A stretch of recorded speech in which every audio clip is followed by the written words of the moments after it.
Monsieur le Président de la République du Niger, Monsieur le Secrétaire général de l'OCDE, Mesdames et Messieurs les commissaires, Mesdames et Messieurs, la guerre de Vladimir Poutine contre l'Ukraine est aussi une guerre contre la sécurité alimentaire mondiale. Déjà en proie à une crise alimentaire et nutritionnelle d'une ampleur exceptionnelle depuis plus de 3 ans, les régions du Sahel et du bassin du lac Tchad risquent d'être parmi les premières à en faire les frais.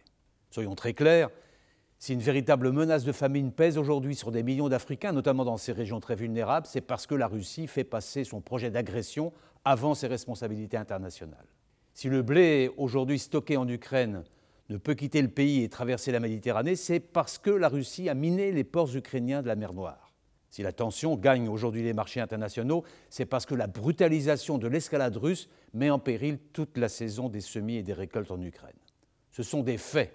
Autre fait qui mérite d'être rappelé, face aux mensonges de la propagande du Kremlin, les sanctions que nous avons adoptées contre l'économie russe ne ciblent ni les produits alimentaires ni les intrants agricoles.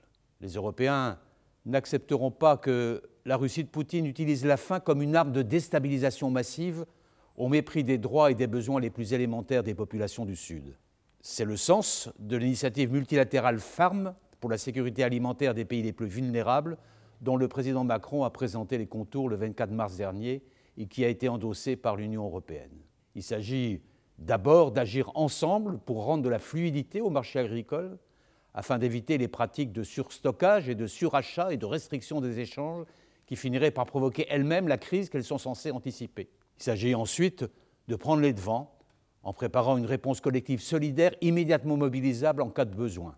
Il s'agit enfin de donner un nouvel élan aux initiatives internationales en faveur du développement agricole des régions les plus exposées, comme le projet emblématique de la Grande Muraille verte ou le plan sur les protéines végétales lancé lors du dernier sommet Union européenne-Union africaine en février dernier. Nous appelons par ailleurs la FAO à se mobiliser dès la session spéciale du Conseil du 8 avril pour pallier les premières répercussions alimentaires de la guerre de Vladimir Poutine. Pour notre part, nous répondrons présents à tous les rendez-vous de la solidarité, quelle que soit l'ampleur de notre aide d'urgence à l'Ukraine, et vous savez que les besoins sont considérables. Nous resterons engagés aux côtés des populations des régions frappées par des crises alimentaires, comme les régions du Sahel et du bassin du lac Tchad. En 2022, la France apportera un soutien financier total de 166 millions d'euros et continuera bien sûr à appuyer l'action des Nations Unies et du Comité international de la Croix-Rouge. Je vous remercie de votre attention.